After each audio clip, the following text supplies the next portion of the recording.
We had huge quantitative easing in the global financial crisis. We're having it again during COVID. Meanwhile, the entire period in between, we're running huge deficits at the federal level. What is this going to do to money, right? It's a lot easier politically to engage in quantitative easing, monetize the debt, than it is to either cut spending or raise taxes. And so what does that mean long term for the dollar? And so we started having these philosophical conversations about currency and, what does a good currency need to work well? How have people traditionally approached this problem?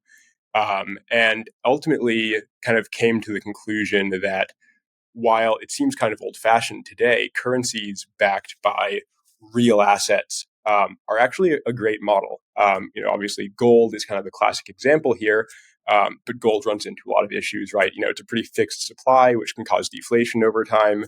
It is not actually that relevant to the modern economy in its own right, other than its role as kind of the default assumption for currency backing.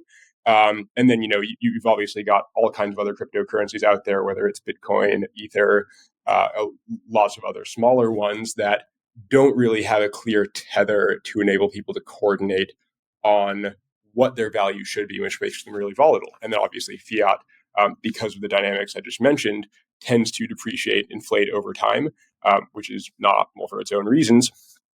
And that kind of led us to the idea of, if you had to choose a hard asset backing for a currency, what would you go with?